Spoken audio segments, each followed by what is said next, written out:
Welcome to the NASCAR Ultimate DVD Collection.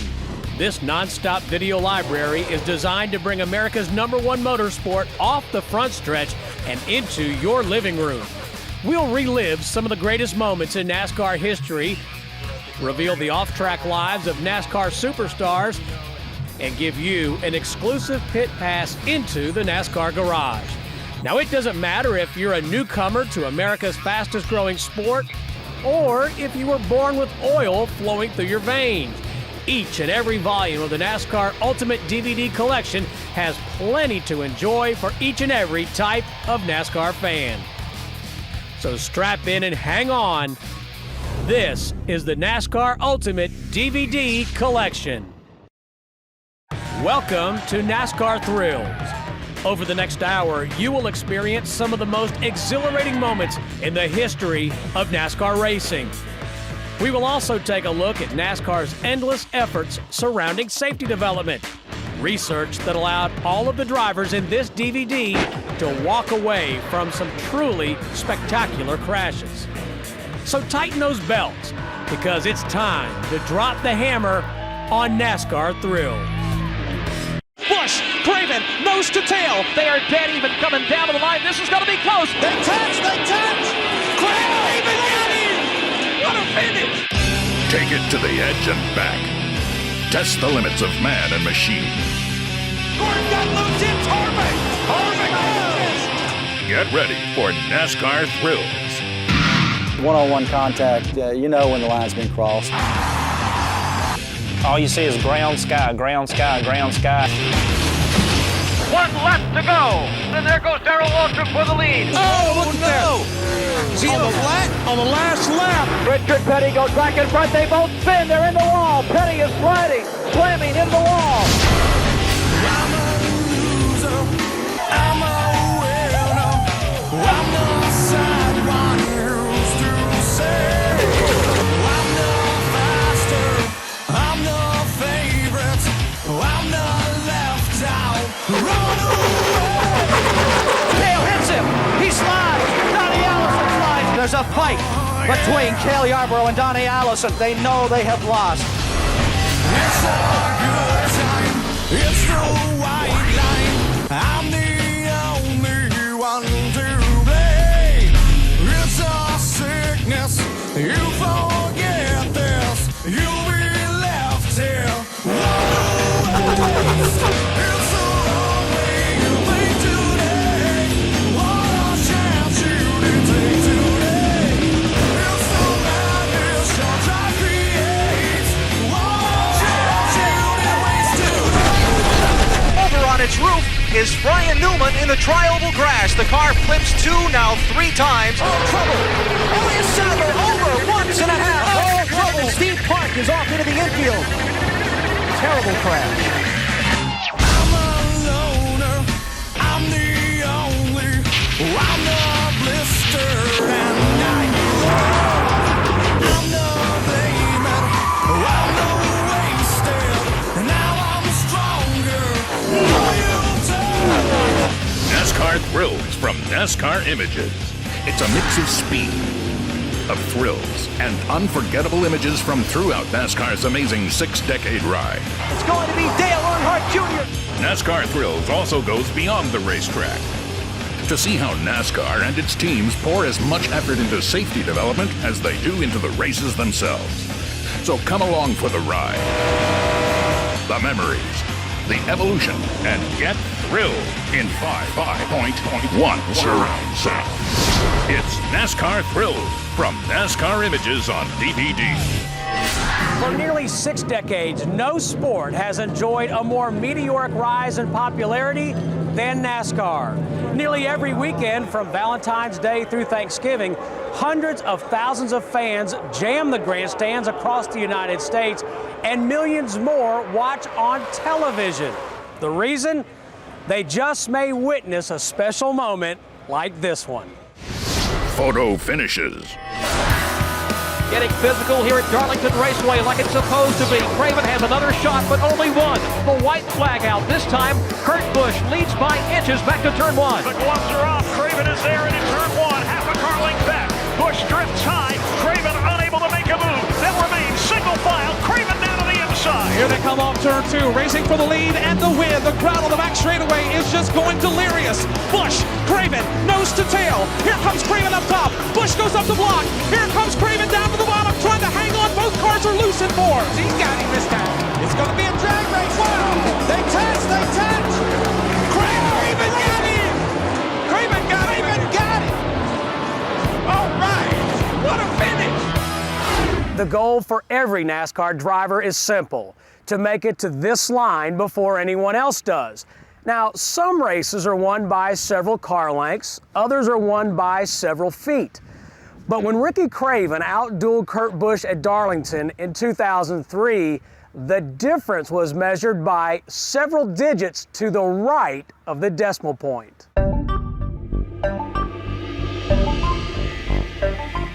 Catching them's one thing, passing them is another. Come on, baby, come on. Side by side, 2 laps to go. Somebody's got to give, getting into turn 1. The pressure was on. Ricky Craven, Kurt Busch, side by side, they bump! 2 laps ago, it was about one more opportunity. Busch brushes the wall! He bumped me hard enough to slide up into the fence. I hit the fence, he hit me. They bounce off each other! If we added one little extra element, we both would have spun. Craven has the lead! Busch bumps him! One of those situations where maybe I can make my car as wide as I can for a couple laps and see what happens. Craven to the outside and Busch back underneath, regains the top spot. Now here comes Ricky Craven trying to regain that lost ground. Busch back to the lead on the back straightaway. Bumped him back to repay him for the bump he gave me, and now I was back in the lead. Ricky Craven in hot pursuit, pedal to the metal, and Dave Blaney joins this battle. Here's Busch, 2 car lengths down in front. Here comes Craven again, using the high lane on the move in 4. Play to my strength, which at that time the Tide car was so good off of turn 4. Getting physical here at Darlington Raceway like it's supposed to be. Craven has another shot, but only one. We both knew we were going to engage in a battle of who's going to be able to win this thing. Craven pours all the steam, pulls to the inside lane. They are dead even coming down to the line. This is going to be close. They lead on one another. Across the line, Ricky Craven gets the win, and they continue the crash headed up into turn 1. The adrenaline was flowing, just the pumped feeling that you get of having it all on your shoulders at the end of a race, the pressure, and being able to perform. It was the equivalent of the last second shot in basketball. It was the equivalent of sticking the ball in the end zone.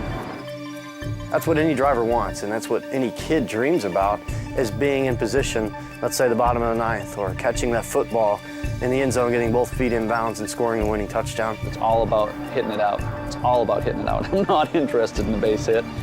I'm not interested in a double. I'm swinging for the fence. That race represents something really special. Sorry, we got wrecked race cars. You guys got to lose that thing. That's the way it goes. That was a lot of fun. I'm sorry that we got wrecked race cars. I had no power steering. Right? Really? Yeah, it was gone. I really didn't think I had a shot. It came off the turn 4, and you got some real things. I got a back next to it. Yeah, it's opened up. Yeah, thank you. We raced each other way supposed to. It was awesome. 2 years earlier, rookie Kevin Harvick came to Atlanta, making just his 3rd career NASCAR Cup start. Jeff Gordon was making his 259th start. After 499 miles of racing, they found themselves in the same place at the same time. Gordon's going to make the big move on the inside when they get down here to turn 3. Slow car might be in the way. Here he comes. He's going to drive it to the bottom. Oh, Harvick's leaving a lot of bottom on The slow car's going to be in the way. Just like a year ago, he's going to get him, though. Here they come. Get him. Gordon got loose. It's Harvick.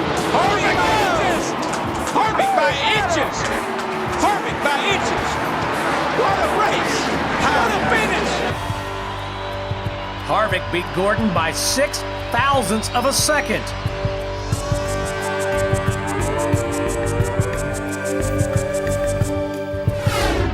At Talladega in 1993, the margin was even closer.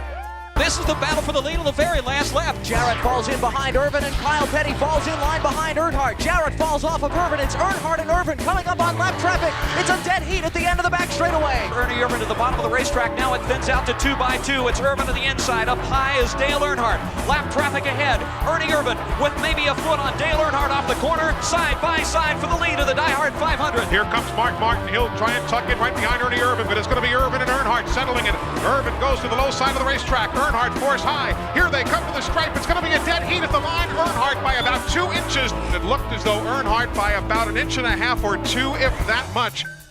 Earnhardt's win over Ernie Irvin was less than 5/1000ths of a second, a tick quicker than Harvick's win over Gordon. Well, actually less than a tick. Now, how does NASCAR make such microscopic measurements? With radio transponders that record the very instant a driver crosses the start-finish line.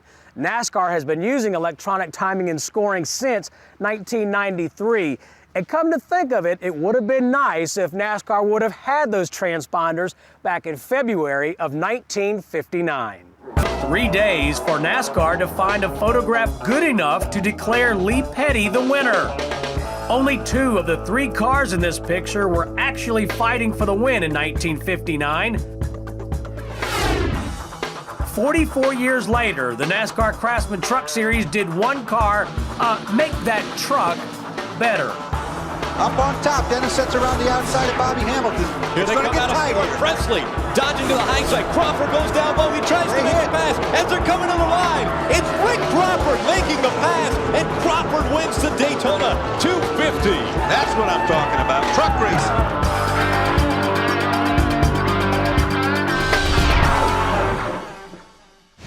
Last lap mayhem. For hours each race, a crew chief constantly reminds his driver, relax, be patient, take it easy. And even when the white flag waves, well, it ain't over till it's over. And if they need further proof, all they have to do is tell the story of the 1990 Daytona 500, when the driver running second was suddenly first. Half a lap to go. 4-car shootout to decide it all. Dale Earnhardt. Here comes Doak Cope down on the inside. Earnhardt has problems. Slopping back. Something is amiss. And on the outside, it is car number 10, Derek Cope. Something amiss on the Earnhardt car. Coming to the line. And an amazing finish. The Whitcomb Racing Team has won it. Unbelievable. I was riding his back bumper, and Labonte got me pretty loose at that time. And down the back straightaway, we lost a little bit of ground. I knew I'd be back to him by the time I got start-finish line, but not really probably in a position to get him. And all of a sudden, you just started seeing, things come off the car and the tires starting to elongate. And when we drove off into 3, and his car turned sideways, and he just drove right. I just drove right to him. I thought we were going to wreck, really, and then he just left the scene. We run over some debris and cut a right rear tire down, David. Just a quarter of a lap away from victory. Much you can do about it. To win the Daytona 500, it takes one of those elements right out of the equation that you really set goals that you set for yourself. What it does is it just sets you apart from a lot of people, and you become a part of the sport. You get chills in the back of your neck. They're life-changing experiences. History repeated itself at the Homestead Miami Speedway in 2003. A not-so-awesome fact for awesome Bill Elliott. So it looks like Bobby Labonte's going to come up with a runner-up finish today, pending this final lap. What about this Bill Elliott? Long dry spell ended last Sunday at Rockingham. He won at Indianapolis in August of 2002, and it was about 1 year and 3 months before he pulled off the win at the Rock last weekend. Now he's going to make it 2 in a row to bring down the 2003 season. Oh, look at that. Is he on a flat? On the last lap. The last lap, he must have a flat tire. Bobby Labonte's by. Can you believe that? Elliott is off the pace. Never give up. Watch out, Bill. Fatback McSwain is going to get to do a victory dance for us. Last lap drama at Homestead. Bobby Labonte wins the Ford 400. It's never over till it's over. I'm telling you, unbelievable. And when it comes to watching the flag stand, it's always a good idea for a driver to make absolutely sure that the flag he's looking at is black and white, not just white. In 1994, Mark Martin was leading a NASCAR Busch Series race at Bristol when the caution came out with 5 laps to go. As Martin paced the field under yellow, he did what all winners do, almost.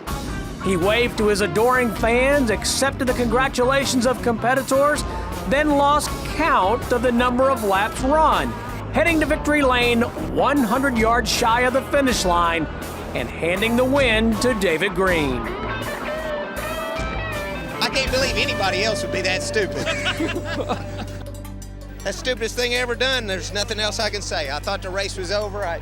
Those guys pulled up beside of me waving, and I swear I thought I saw Houston come down pit road. I thought it was over. The ultimate moment in NASCAR racing comes when 2 drivers are door-to-door battling for the lead. The flagman has this in his hand, poised to unfurl it across just one driver's hood. It's the supreme racing showdown, man versus man and car versus car. Hang on, because everything goes and anything can happen. Gordon's on his bumper. Gordon's going to try to dive to the inside. He makes contact, gets Rusty up out of the groove. Gordon goes by and goes into the lead. Here comes Gordon down to the checkered flag, and Jeff Gordon is going to win the Food City 500.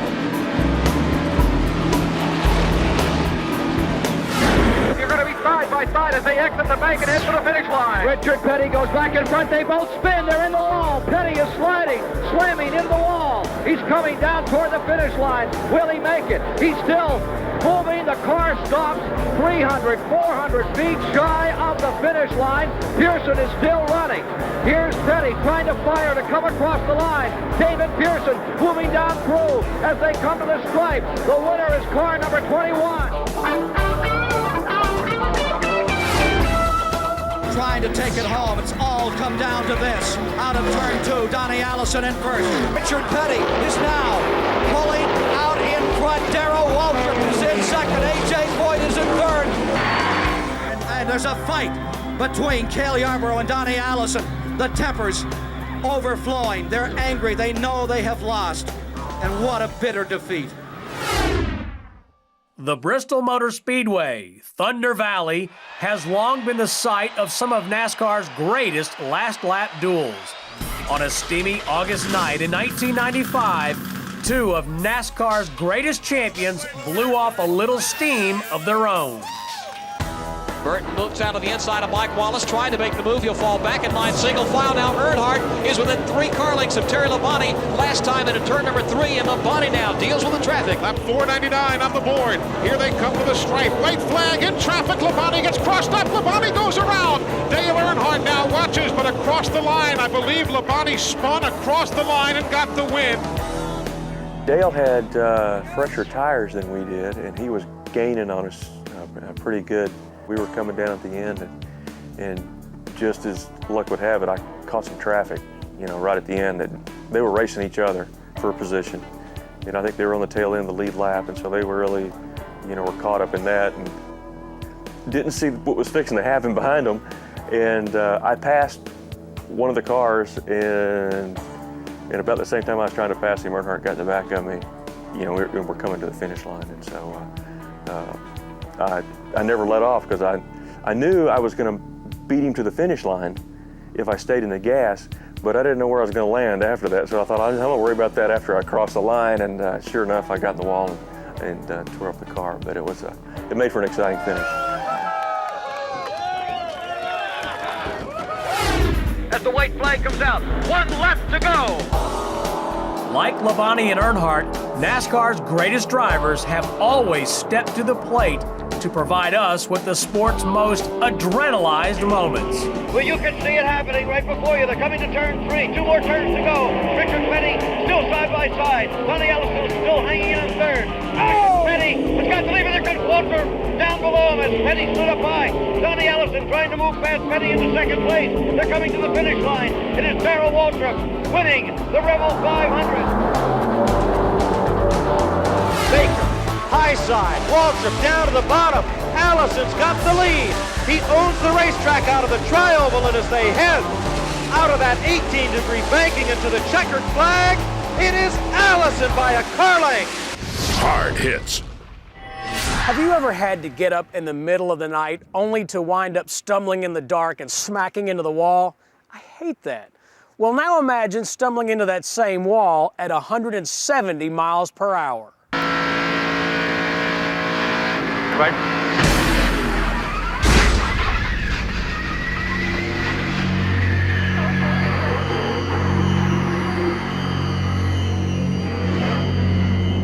Junior, you all right? Yeah, I'm all right. I just knocked the breath out of him, I guess. During the past 5 years, there has been no greater safety innovation than the development of the so-called soft walls, such as the safer barriers installed here at the Lowe's Motor Speedway in Charlotte. Upon impact, the walls give, removing violent energy from the race car and, more importantly, from the driver. It's a system that has revolutionized racing safety and an invention that is greatly appreciated by the drivers who have endured hard hits over the years.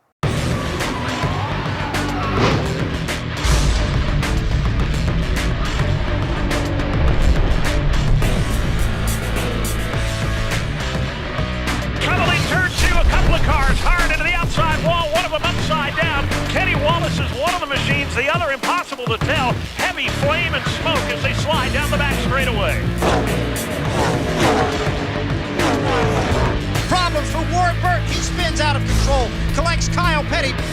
Kyle Petty's crash at Bristol measured 80 Gs, or 80 times the force of gravity. How do we know this? This crash data recorder, also known as a black box. Engineers here at the NASCAR R&D Center are using this device and the data that it records to help diminish the force of accidents in the future.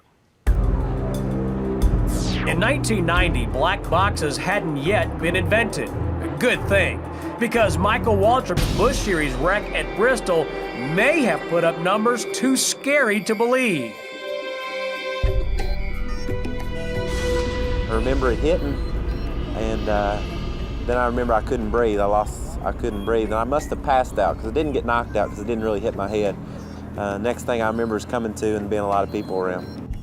The cars are just extremely safe. NASCAR does a good job getting the medical crews to you, and no matter what you do, you've always got the good Lord looking over you. And He gave me talent to do this, and I think He worked a miracle in front of 35,000 people yesterday, and you know, I feel great to be sitting here. Amazingly, Michael Waltrip was not hurt in any way during that accident. How? Well, his seat had a lot to do with it.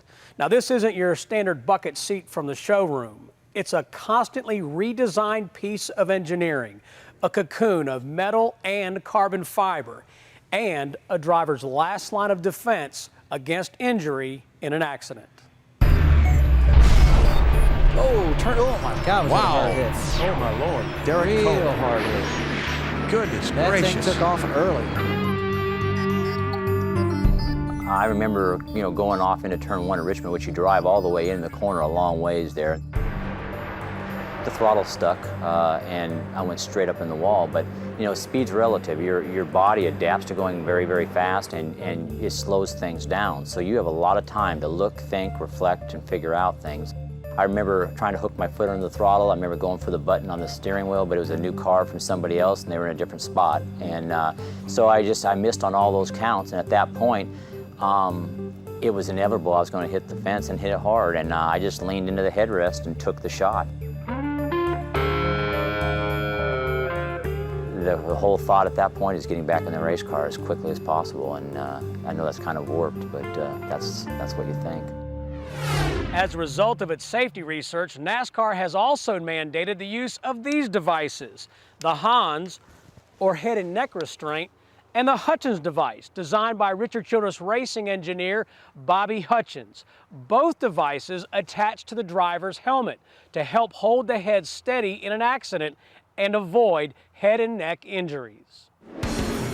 seat design, soft walls, head restraints, and information gathered by crash data recorders all combine to make NASCAR safer with each and every race that is run, no matter how hard the hits. Wild rides. At speeds approaching 200 miles per hour, race cars want to do what any aerodynamic shape should want to do, fly. But thanks to safety innovations and phenomenal driver instincts, it doesn't happen very often. When it does, the results are spectacular. Even more spectacular, drivers typically walk away under their own power, rattled but unhurt. Two cars into the wall in the middle of the field. Ken Schrader is one of them. Another over on its roof is Ryan Newman in the tri-oval grass. The car flips now three times and comes to rest on its roof just off the front stretch in the tri-oval grass. Trouble behind Rusty Wallace is turning over. Rusty Wallace 20 feet in the air, spinning, crashing. At Talladega, an easy Sunday drive can turn sideways in the blink of an eye, like Neil Bonnet's ride back in 1993.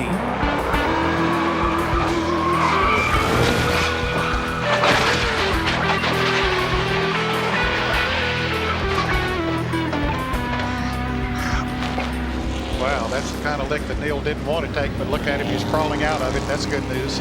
All right. Neil Bonnet, okay. Oh, trouble! Ricky Rudd slamming toward the wall. Crashing, rolling over.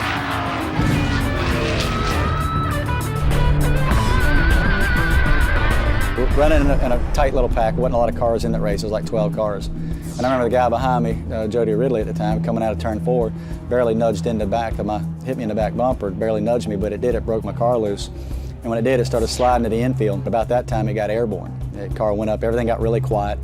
It went up pretty high in the air. I remember being way up in the air. After that, when it came down and hit, if you'd asked me what happened, I'd say, well, I came back down, hit the ground. It knocked the wind out of me because I remember hearing all the air leave my body, just like you do when you listen to the NFL game tapes when the guys hit each other and you hear the wind get knocked out of somebody. I heard that. The next thing I remember, I'm waking up and the car is upright and they're basically working to get me out of the car. I remember that and didn't remember anything else. I mean, it just like, I guess I went to sleep during that time and probably glad I did because I didn't have any bad memories of it other than the aches and pains that hung around for quite a while. Trouble! Steve Park is off into the infield. The car bomb over on his lid. It's Parkindale Jr. Terrible crash.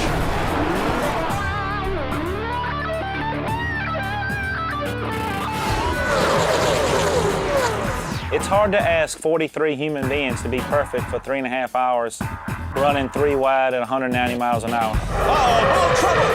Elias Sadler over 1.5 and on his roof. Now the car tumbling hard onto the pavement in turn 3. Caution is out. A terrible crash. Everything happened so fast. I remember the 24 pushing me, and we had one heck of a run coming up through the middle. And we were coming in the backstretch, and we were in the middle, which usually gets a lot of the draft. The 15 was leading, the 8 was on the outside line, and the 97 was on the inside, but the 24 was pushing me so fast.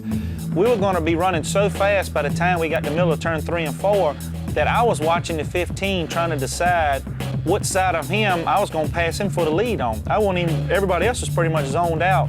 And by the time we got to turn 3, I guess Dale Jr. spotter told him the 38's coming or whatever, and he just hung a hard left, and I had to make a reaction. One, either hit him and spin him out in front of the whole field, or 2, try to go under him. And at the same time, I turned left to go under him, and 97 was trying to suck air off of me too, and it just caused a big wreck. And I felt sorry for Kurt Busch, but I just had nowhere to go and no decision to be made, and just tore up a really good race car. But yeah, I've learned from that. I don't really know next time if I need to react or not, or just hit the person that does in front of me and take my chances, because the barrel roll is not that much fun.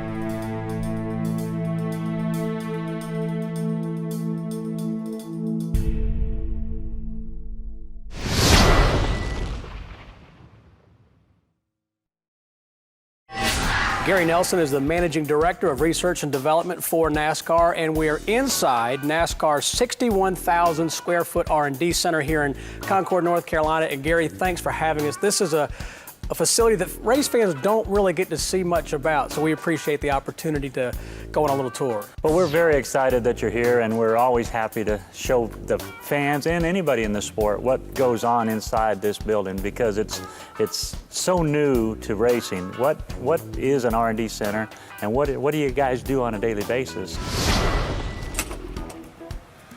Well, this is really the inner area of the building. This is where all the fabrication takes place. All the nuts and bolts are in here. What we want to do is provide the driver with more space, but not dramatically change the aerodynamics of the car.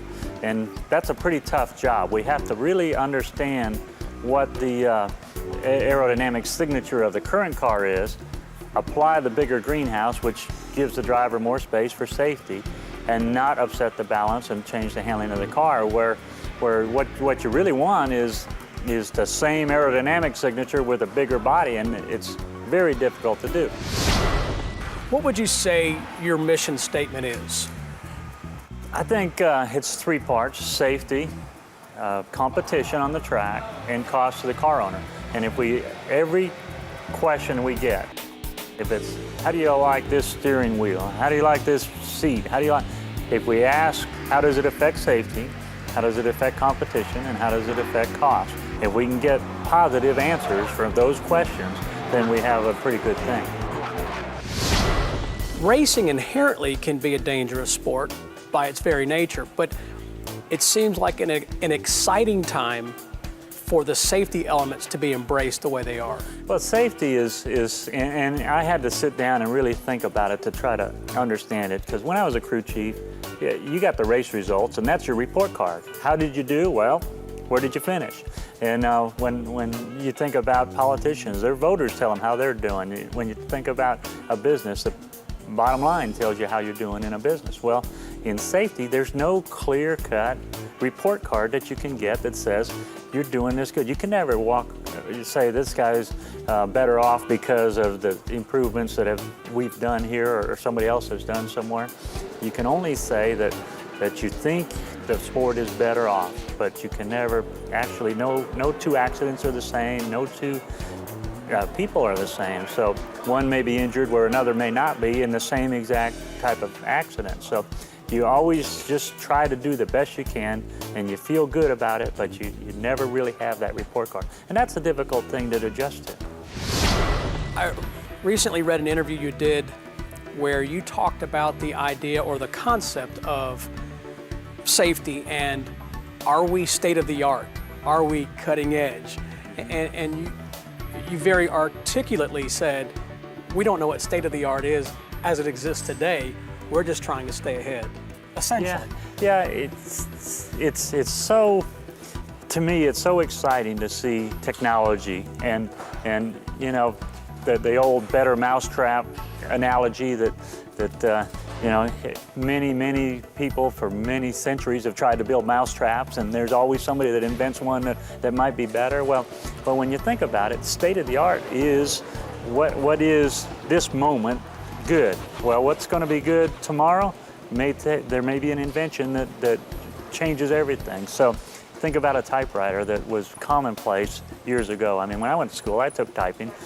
Today, my kids go to school, they take keyboards. So it's changed. Processors, computers have changed things. Well, it's not going to stop. There's going to be more things tomorrow and the next day, and we just have to stay on top of that wave and make sure we don't ever just kick back and say, well, we've solved that problem.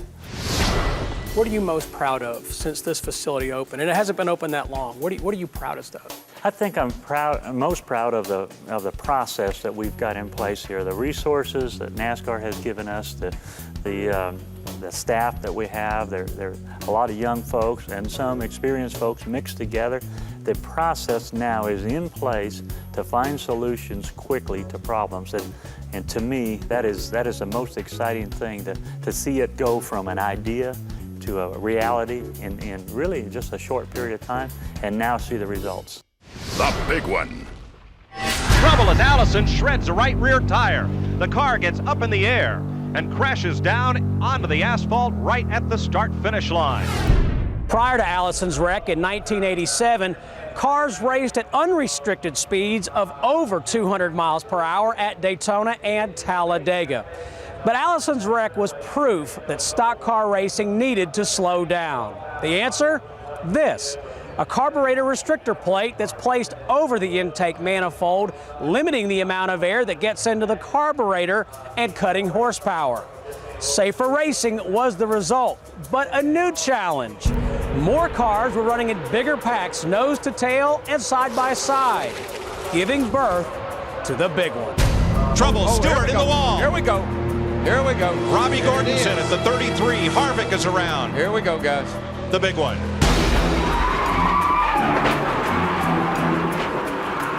It isn't every lap, you know, totally, oh my gosh, something's going to happen. It's more that you're waiting for something to happen. I think you expect it to happen, you know, and it surprises you if you run a race and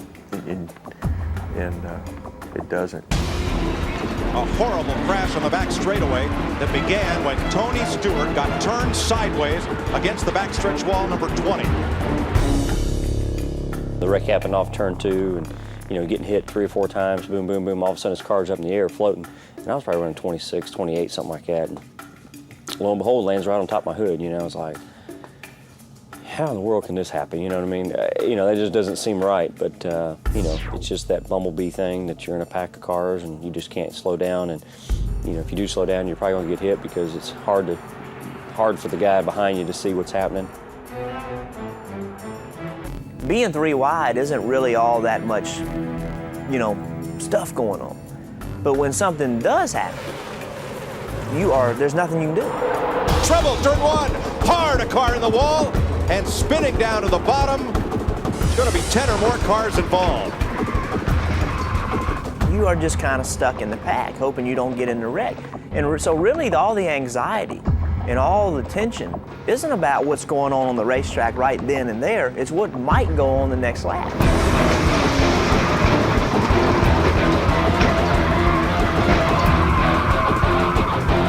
When you're behind it, you see the smoke and you just have no idea which lane to go through. There's nowhere to go.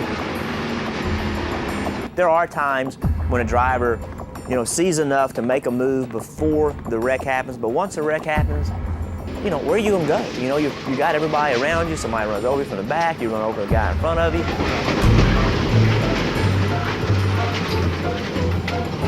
One of the most amazing rides that any driver has ever taken during the big one happened right here when Ricky Craven visited all 6 stories of Talladega's turns in the number 41 Chevy.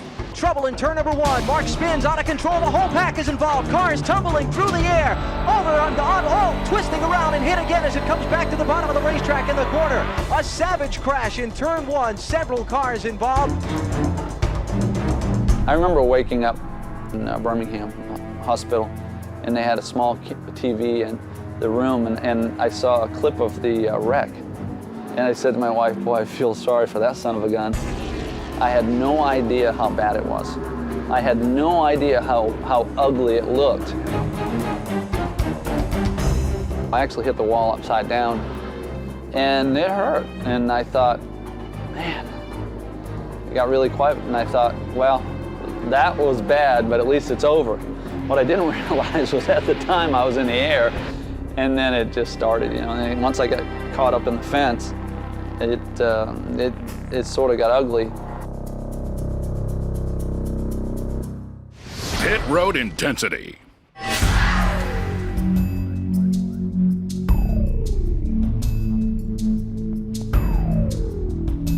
It's amazing how brave and how fast our pit crew guys are.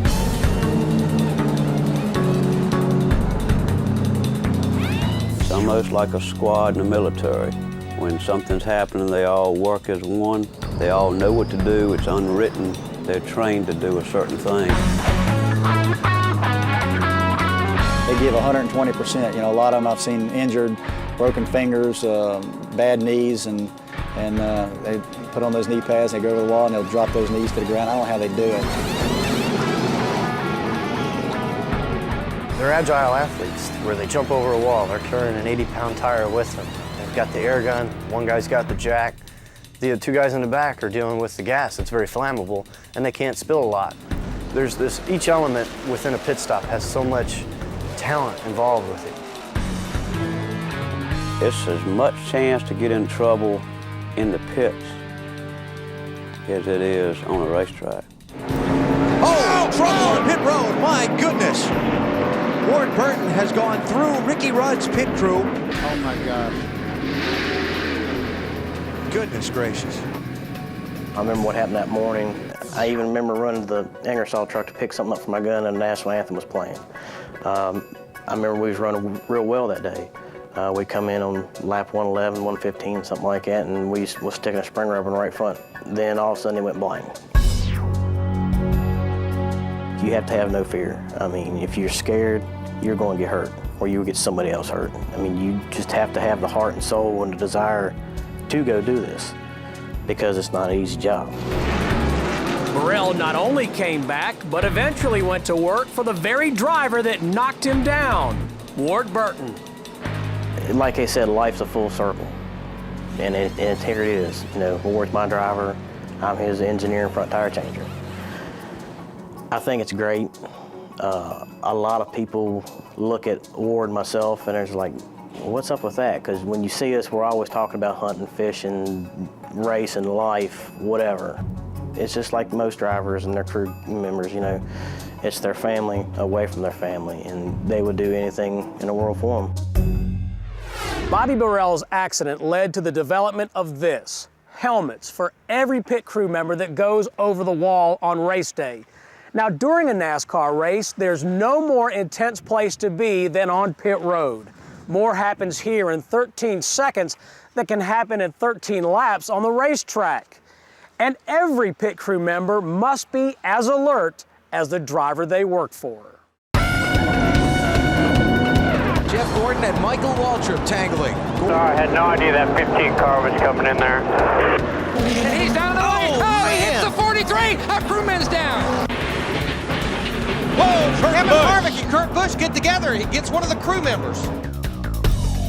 Think about how many people are on pit road at any given stop. You know, there's 7 people on every race team. That's a lot of people on pit road. And there's a lot of cars coming down pit road. And competition is so tough today that you can't come down pit road just going down there slow, waiting to make your pit stop. You got to get to your pits hard. You got to leave hard. You got to be going. I think it can be very dangerous, but I think NASCAR has done a really good job with the pit road speed limits, not being able to pull into your pit before 3 stalls ahead of your spot. Despite the challenges of staying safe, pit crews remain focused on their individual jobs. With the competition getting tighter and tighter, one small mistake on pit road can take a driver from contender to pretender. Every inch and every second counts. He's got to back up. He's got to back up the car. This is going to be costly for Jimmy Johnson. On pit road, a tire has rolled out. He left his pit box with equipment, which means he had to come back in. Looks like he's pitted outside of his pit box just ever so slightly. The right front tire, penalty on Tony Stewart, and it's going to cost him being on the lead lap and being the leader. So Tony Stewart held on pit road. Bump and grind.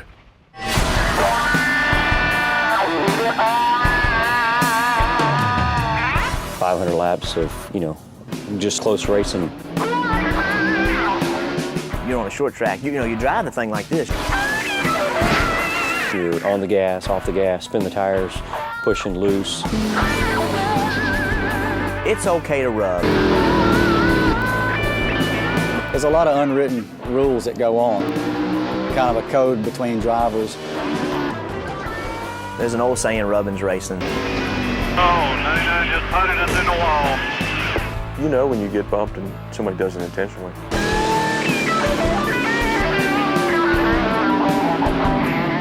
The line is crossed when you know that there was something intentional done that really hurt your effort.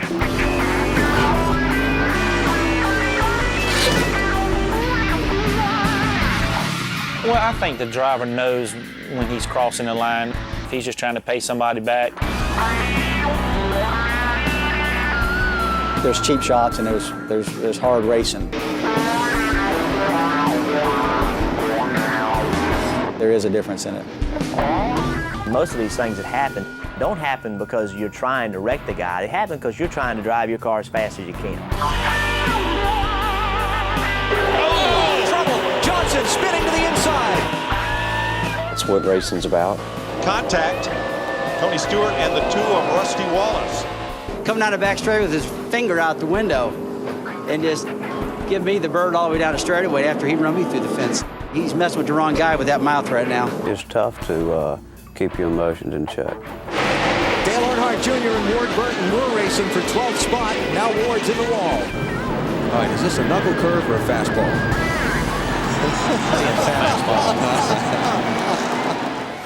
You're driving down the interstate and the guy in front of you is going way too slow.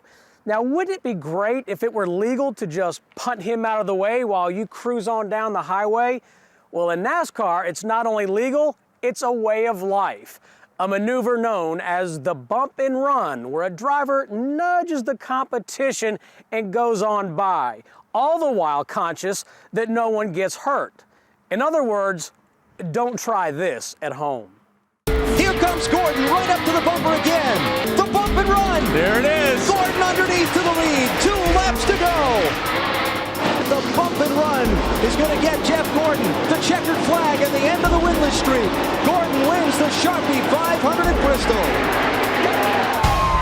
He got bottled up in some traffic, and I knew if I could get to him, you know, I could make a move, and he got real loose, shut the door on me, and once he shut the door on me, I said, all right, you know, fair game right there. So, you know, I got into him a little bit. He got loose, and I hope he'll understand tomorrow. He got nailed in the rear end in the last lap and turned sideways. I didn't expect it. He just got to me where he could hit me. I was trying desperately to knock the out of him. I just couldn't catch him. Sauter giving it all he's got. Matt Kenseth trying to block him. Kenseth slides wide off turn 2. Here again, Sauter looks low. Sauter's on the back bumper. Sauter drives deep, looking for the win at Richmond. Kenseth, plenty of racing room. Now he makes contact. Sauter gets into the back of Matt Kenseth. Johnny Sauter's going to win the Funai 250. Kevin Harvick finishes in second. But we said there would be fireworks down to the finish. Indeed, that's what we had as Johnny Sauter tagged Matt Kenseth. Matt pulls alongside over in turn 3 to say hello. How you feel about the bump and run is a matter of perspective. For the guy from behind, it seems like the right thing to do. But for the driver getting bumped, he rarely agrees. And sometimes the bumpy takes the time to express that opinion after the fact. Loose, and crashed. Oh, here we go. Oh, yep. Angry drivers, we've got some tonight. He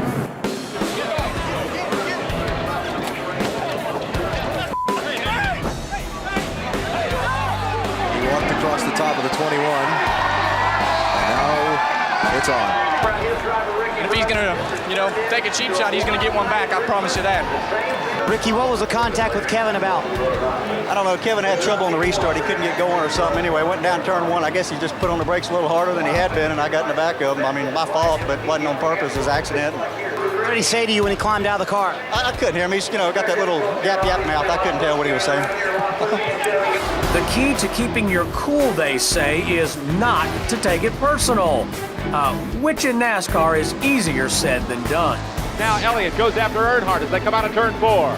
Earnhardt is using every inch of racetrack, and Elliott gets together with him. Earnhardt goes off in the grass, brings the car back onto the speedway, and keeps it in a straight line and holds on to the lead. Unbelievable. The third running of the Winston, it's Earnhardt. Well, that was something else. Bill spun that 95 car out and caused a big mess, and then he come up there and tried to spin me out twice. I didn't take it. It's time for this to stop. The thing of it is I have been not the aggressive driver all my life. You know, I've tried to give and take with the best of the things. But when a guy cuts you off that bad and that obvious, it's time to take the other cheek. You know, the thing of it is you go out and you run as hard as you can all day long, and then him trying to cut you out to outrun it, that ain't the way I was brought up racing. Victory Lane.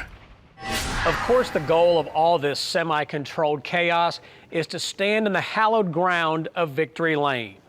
After all the laps of practice and testing, all the long nights spent back at the race shop preparing, and of course the days when the driver's day ends wrecked, standing in Victory Lane makes it all worthwhile. Out of turn 4 after 17 years of effort. The Daytona 500 belongs to Franklin, Tennessee's Darrell Waltrip. He's done it. I won the Daytona 500. I won the Daytona 500. Darrell, how long? Wait. This is the Daytona 500, isn't it? Don't tell me it isn't. Thank God. Two-time Winston Cup champion Terry Labonte at age 46 will take the checkered flag and win the 54th Southern 500. It's a great feeling. You know, you've beaten the best that day.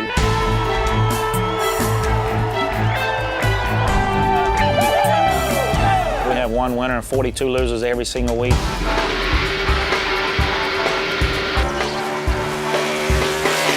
It feels like nothing else that you've ever done in your life before. That's your goal, is obviously to beat the other 42 drivers that day, and if you can do that, I mean, it's obviously the joy of the world. You want to enjoy it because you beat all those guys. You beat the guys you respect. You beat the guys that are really good, the best at what they do. But you know they're coming at you next week.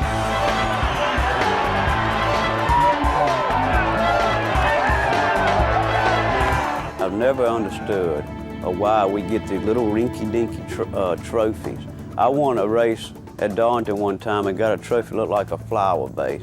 And it actually broke in Victory Lane. I'm sitting there trying to hold this silly thing. They ought to give you a damn trophy 10 foot tall, because that's how big a deal it is. Now in his 8th try at the Great American Race, it's going to be Ward Burton driving his Dodge to Victory Lane. Checkered flag is up, and Ward Burton is going to win the 44th Daytona 500. Here they come, turn 4, final lap of the Pepsi 400. Michael Waltrip in second, but it's going to be Dale Earnhardt Jr.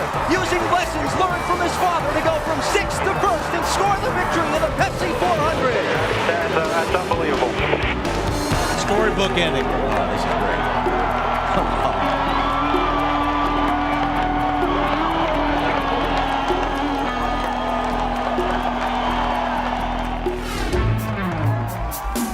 Over nearly 6 decades of NASCAR, nearly 250 different drivers have visited Victory Lane, meaning nearly 250 totally unique styles of celebration. From the mild to the wild,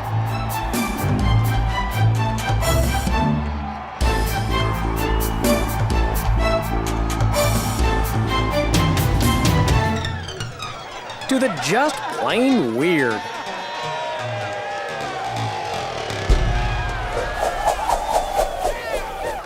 Hey, y'all, watch this. He's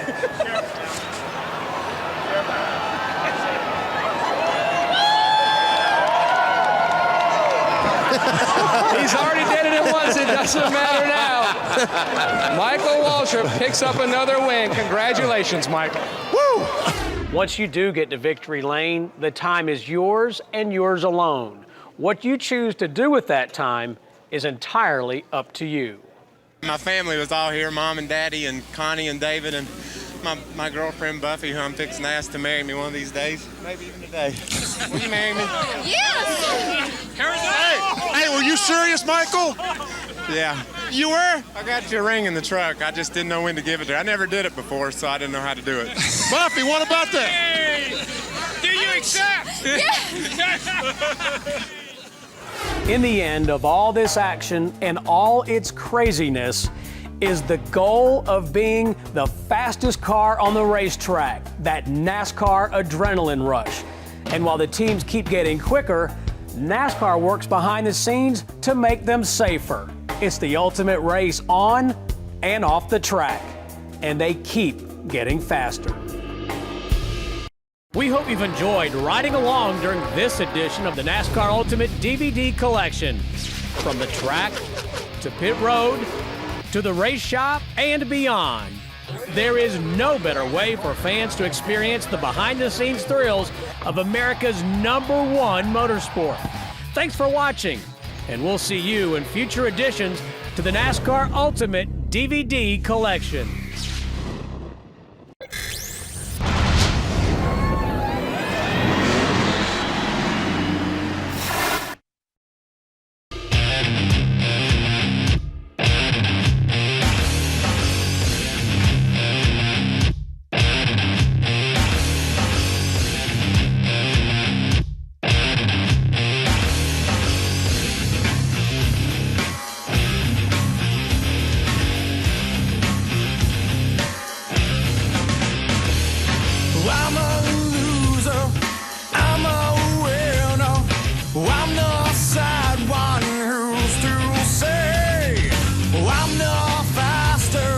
I'm the favorite, I'm the left out.